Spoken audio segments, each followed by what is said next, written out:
Hello students, it's your SST class today and today we will discuss chapter 4 air of geography.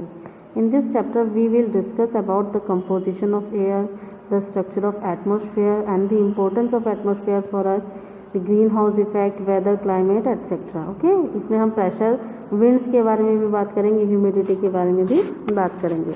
चलिए इसका introduction देखते हैं. जैसे कि हम जानते हैं that air is all around us. Air हमारे चारों तरफ है.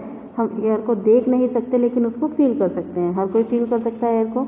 एयर और एटमॉस्फेयर. व्हाट इज एयर और atmosphere? It is a mixture of gases and dust particle. ये किसका होता है? गैसेस और डस्ट पार्टिकल का मिक्सचर होता है. ये हमारे जीवन के लिए और अर्थ प्लैनेट जो है इस पर जो जीवन होता है इसके लिए बहुत ज़्यादा इम्पोर्टेंट होती है. Without air we can not survive और nobody can survive. Atmosphere is defined as the layer of gases surrounding the earth. Atmosphere कैसे डिफाइन करेंगे बेटा? इसमें क्या होता है कि एयर अर्थ के चारों तरफ, अर्थ को चारों तरफ सराउंड करके लेयर ऑफ गैसेस लगी रहती है, उसको बोलते हैं atmosphere. The density of atmosphere goes on decreases as we go away from the surface of the earth. जैसे जैसे हम ऊपर की तरफ जाते हैं, अर्थ से दूर जाते हैं, तो डेंसिटी जो होती है एटमॉस्फेयर की वो धीरे धीरे डिक्रीज होती जाती है. इसीलिए कहते हैं कि जो माउंटेनियर्स हैं climbing high mountains carry oxygen cylinders. इसीलिए वो ऑक्सीजन सिलेंडर लेके चलते हैं साथ में, क्योंकि आगे जाके जैसे जैसे ऊपर जाते हैं तो ऑक्सीजन लेवल हमारा डिक्रीज होता जाता है. और हाई ऑल्टीट्यूड्स पे, हाई माउंटेन्स पे बहुत ही ज़्यादा डिफ़िकल्टी होती है हमें ब्रीथ करने में, क्योंकि वहाँ पर ऑक्सीजन की मात्रा कम होती है. अब पढ़ते हैं इसके कंपोजिशन के बारे में, एटमॉस्फेयर के कंपोजिशन के बारे में. Atmosphere is composed of various gases, water vapour and dust particle. Atmosphere कई प्रकार की इसमें गैसेस हैं, वाटर वेपर और डस्ट पार्टिकल, इन सब से मिलकर के बना है. इसमें कुछ मेजर गैसेस हैं जिसका हम परसेंटेज भी देखेंगे कि कितना है. फर्स्ट है आपकी nitrogen.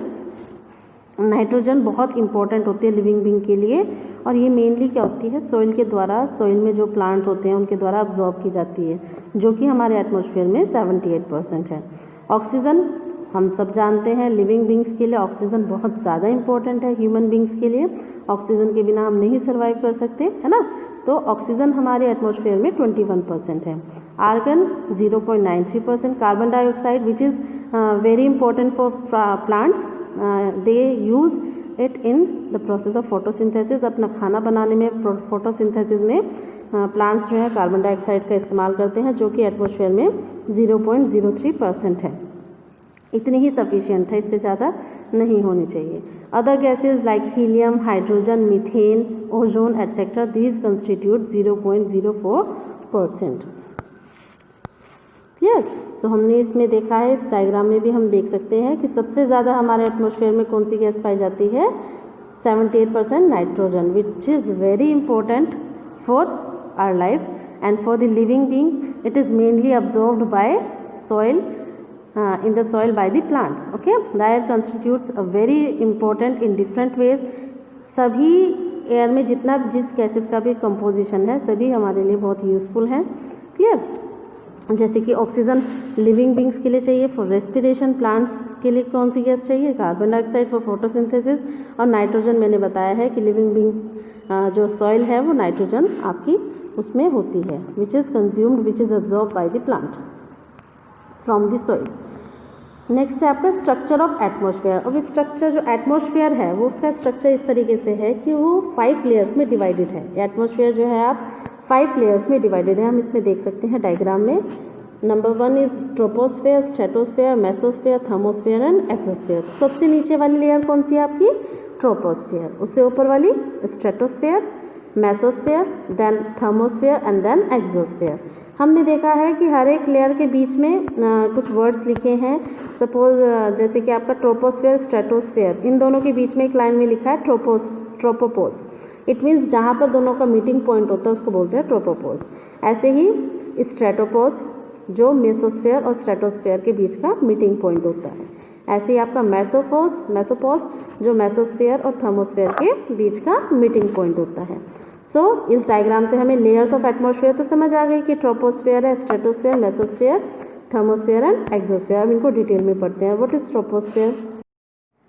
Troposphere this is the lowest layer of the atmosphere. Atmosphere की सबसे नीचे की जो लेयर होती है उसको बोलते हैं ट्रोपोस्फेयर। क्लियर? हम कौन सी लेयर में हैं? हम ट्रोपोस्फेयर लेयर में ही हैं। इसकी जो हाइट होती है वो 8 से 18 किलोमीटर की दूरी तक होती है फ्रॉम एट द इक्वेटर। ठीक है, 8 kilometre at the poles and 18 kilometre at the equator. अगर पोल्स पे हम खड़े हैं तो ट्रोपोस्फेयर की जो लेयर वो दूरी है वो आपकी कहाँ तक रहेगी? 8 किलोमीटर तक। और अगर हम इक्वेटर पे है तो 18 किलोमीटर तक। क्लियर? ये अर्थ का, ये एटमॉस्फेयर का सबसे डेंसेस्ट पार्ट होता है। यहाँ पे एयर जो होती है सबसे डेंस होती है।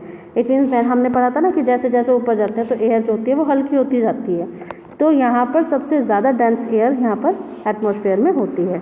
Dust particle, water vapour, other impurities, these are mainly found in this layer. सारी इसी लेयर में पाई जाती हैं।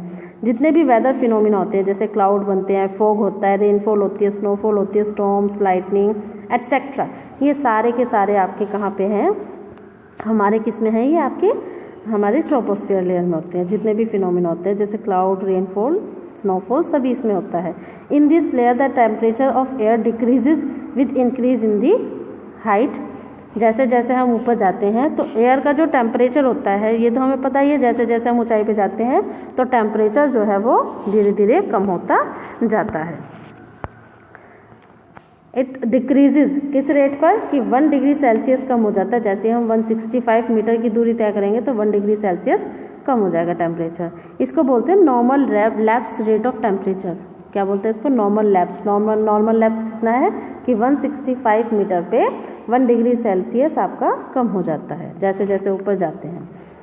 As the troposphere is the lowest and the densest layer of the atmosphere, it absorbs maximum heat radiated by the Earth's surface and thus keep the Earth warm. क्योंकि ये आपकी सबसे निचली परत है और सबसे डेंस भी है। यहाँ से एयर जो एटमॉस्फेयर है वो यहाँ पे सबसे डेंस है ना? डेंस का मतलब समझ गए ना? जैसे पार्टिकल्स यहाँ पे क्लोजली एक दूसरे के बहुत पास है ना? बहुत ज़्यादा, जैसे ज़्यादा अमाउंट में, या डेंस का मतलब ज़्यादा अमाउंट में। तो इसलिए यहाँ पे सबसे ज़्यादा हीट एब्जॉर्ब की जाती है जिसके कारण हमारी अर्थ जो होती है वो वार्म रहती है। ठीक है, नेक्स्ट लेयर है स्ट्रेटोस्फेयर। ये जो स्ट्रेटोस्फेयर लेयर है ये ट्रोपोस्फेयर के ऊपर है और ये करीबन अर्थ सरफेस से 50 किलोमीटर की दूरी तक ये फैली हुई है। 50 किलोमीटर्स की दूरी तक, डिस्टेंस तक ये फैली हुई है from the earth surface. Tropopause जो है एक छोटी सी बाउंड्री है जो कि स्ट्रेटोस्फेयर और ट्रोपोस्फेयर को सेपरेट करता है। ये मैंने आपको बताया कि यहाँ पर आपका ट्रोपोपॉज है। ये in the lower part of the stratosphere the temperature remain constant. Lower part में जो टेम्परेचर होता है स्ट्रेटोस्फेयर में कांस्टेंट रहता है और अपर पार्ट में टेम्परेचर कैसा होता है? वहाँ पर अपर पार्ट में टेम्परेचर बढ़ जाता है, इंक्रीज हो जाता है टेम्परेचर। ठीक है, it is virtually no cloud and very little dust and water vapour in this layer. ना तो यहाँ पे क्लाउड्स होते हैं और बहुत ही कम डस्ट और बहुत ही कम वाटर वेपर। इट मीन्स यहाँ की जो एयर है, पहले एयर डेंस थी, यहाँ पे थोड़ी सी हल्की हो जाती है एयर। हम देखते हैं इस लेयर में जो होता है इसमें जैसे एरोप्लेन इसी में फ्लाई करता है तो हम देखते हैं, अधिकतर आपने देखा होगा कि अगर एरोप्लेन उड़ रहा है तो आपको क्लाउड्स नीचे दिखाई देंगे, ऊपर नहीं, है ना? क्योंकि वो क्लाउड्स कौन सी लेयर में बनते हैं? हमारे ट्रोपोस्फेयर में बनते हैं। और एरोप्लेन कौन सी लेयर में फ्लाई करता है बेटा? स्ट्रेटोस्फेयर में।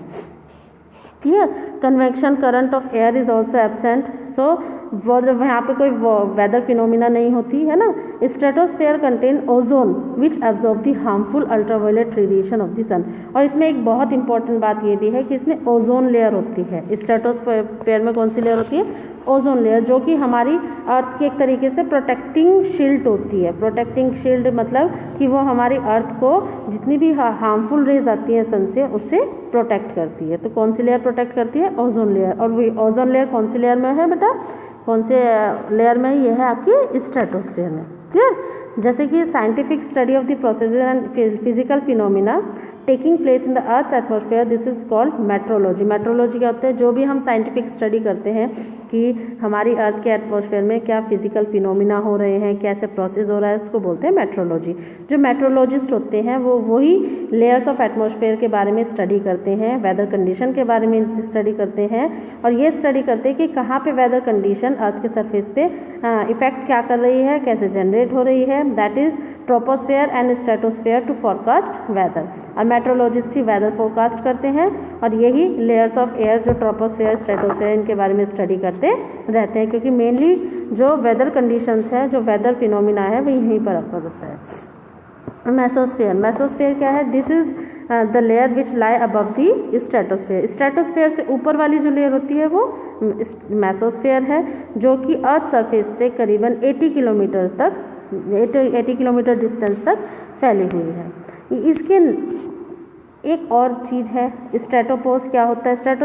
स्ट्रेटोपोज होता है एक नैरो बाउंड्री जो कि मेसोस्फेयर और स्ट्रेटोस्फेयर को सेपरेट करता है, which I have told you earlier. In the mesosphere the temperature of air decreases with increase in height. जैसे जैसे हाइट में बढ़ाव होता है वैसे वैसे टेम्परेचर एयर का डिक्रीज होता जाता है। यहाँ पर क्या होता है? यहीं पर मेटियोर्स एंटर करते हैं। यहाँ पर जब मेटियोर्स एंटर करते हैं from the enter the earth atmosphere from space and reaches this layer they burn due to friction. इसी लेयर में वो जलते हैं। जो मेटियोर्स होते हैं वो मेसोस्फेयर लेयर में ही आते हैं, और यहाँ पर ही क्या होता है? वो फ्रिक्शन के कारण वो जल जाते हैं। नेक्स्ट है आपकी थर्मोस्फेयर। थर्मोस्फेयर ये मेसोस्फेयर से ऊपर की जो लेयर होती है उसको थर्मोस्फेयर कहते हैं, और वो करीबन अर्थ सरफेस से 450 किलोमीटर डिस्टेंस तक फैली हुई है। Here temperature increases rapidly with increases height. जैसे जैसे हाइट बढ़ती है टेम्परेचर तेजी से यहाँ पर बढ़ता है। थर्मो मतलब हीट वाला, यहाँ पे बहुत गर्मी रहती है। जो बाउंड्री होती है मेसोस्फेयर और थर्मोस्फेयर के बीच की उसको बोलते हैं मेसोपोज। इस लेयर में क्या होते हैं? इलेक्ट्रिकली चार्ज पार्टिकल होते हैं। थर्मो है ना हीट मतलब यहाँ पर इलेक्ट्रिकली चार्ज पार्टिकल होते हैं। यहाँ पर आयंस होते हैं। क्या होते हैं यहाँ पर? उनको बोलते हैं आयंस। क्या बोलते हैं? आयंस। किसको बोलते हैं आयंस? इलेक्ट्रिकली चार्ज पार्टिकल्स को हम आयंस बोलते हैं।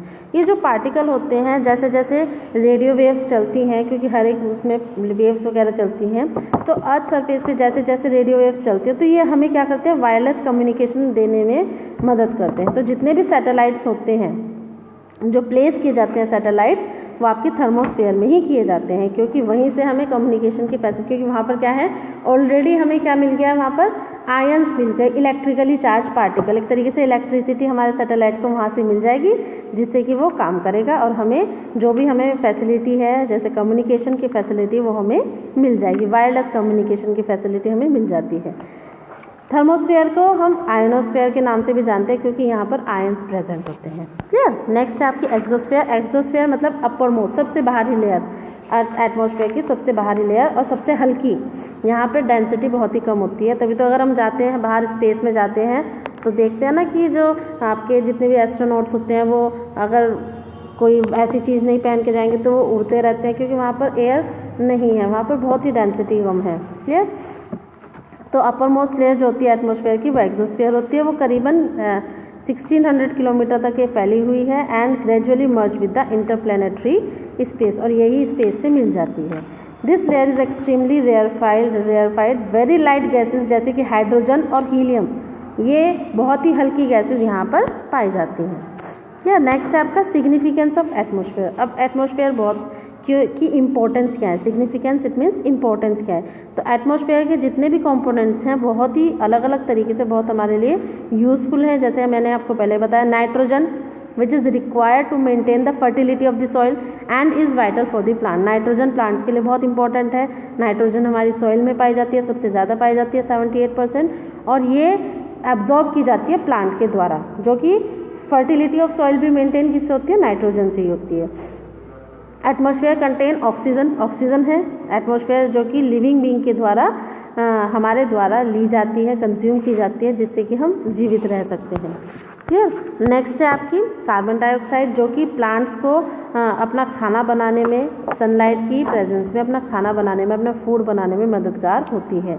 It is helpful in the process of photosynthesis. It also keeps the earth, और कार्बन डाइऑक्साइड ही एक ऐसी गैस है जो हमारी अर्थ को गर्म रखती है। क्यों रखती है गर्म? क्योंकि इसके अंदर ये कैपेसिटी होती है कि अपने अंदर ये हीट को एब्जॉर्ब कर सकती है। जैसे प्लांट है ना, प्लांट भी तो कार्बन डाइऑक्साइड को एब्जॉर्ब कर पाता है सनलाइट की मदद से ही, तो है ना, सनलाइट की मदद से तो वही हीट वो अपने अंदर एब्जॉर्ब कर सकती है। अगर प्लांट में कार्बन डाइऑक्साइड है तो वो अपने अंदर हीट को एब्जॉर्ब करके अपना खाना बनाता है। ऐसे ही हमारी अर्थ भी वार्म रहती है, क्योंकि हमारे यहाँ पर कार्बन डाइऑक्साइड प्रेजेंट है, जो कि जिसके अंदर कैपेसिटी है कि वो हीट को एब्जॉर्ब कर सके। ओजोन लेयर कौन सी है उसमें पाई जाती है? स्ट्रेटोस्फेयर में। तो ओजोन लेयर हमें ये भी बहुत इंपॉर्टेंट है ओजोन, जो कि हमें सन की अल्ट्रावायलेट रेस से बचाती है। क्लियर? हमने होल के बारे में सुना ना, ब्लैक होल के बारे में, वो यही है, इसी में एक होल हो गया है जिससे कि जो हार्मफुल रेज है सन की वो कुछ क्वांटिटी में हमारी अर्थ तक आ रही है, जिससे कि हमारे लोगों को बहुत प्रॉब्लम भी फेस हो रही है, स्किन प्रॉब्लम ज़्यादा हम उससे फेस कर रहे हैं। क्लियर? नेक्स्ट है वाटर वेपर, जो कि हमारे एटमॉस्फेयर में बहुत ज़रूरी है, जो कि हमारे यहाँ पर प्रिसिपिटेशन या फिर रेनफॉल कराने में मददगार होता है। बिना वाटर वेपर की रेनफॉल पॉसिबल नहीं है। जैसे कि हम बात करें, अगर डेजर्ट एरिया की बात करें, वहाँ पे वाटर वेपर की क्वांटिटी बहुत ही कम होती है, इसलिए हम देखते हैं कि वहाँ पर रेनफॉल नहीं होती है। The dust particle from the nucleus of condensation which result in formation of cloud. और जो डस्ट पार्टिकल हैं वो भी बहुत इंपॉर्टेंट है, क्योंकि वो क्या करते हैं, वो क्लाउड बनाने में मदद करते हैं। क्लियर? जो क्लाउड बनता है वो डस्ट पार्टिकल की मदद से ही बनता है। एक तरीके से उनको न्यूक्लियस मिल जाता है उसके आसपास, जैसे डस्ट पार्टिकल के आसपास वाटर वेपर अपने आप को कवर कर लेती है। क्लियर? और इसी के कारण स्नोफॉल और रेनफॉल भी होती है। So all the component of the atmosphere, हर एक का अपना महत्व है। वाटर वेपर का अपना महत्व है, डस्ट पार्टिकल का अपना महत्व है, अलग अलग गैसेस की अपनी इंपॉर्टेंस है।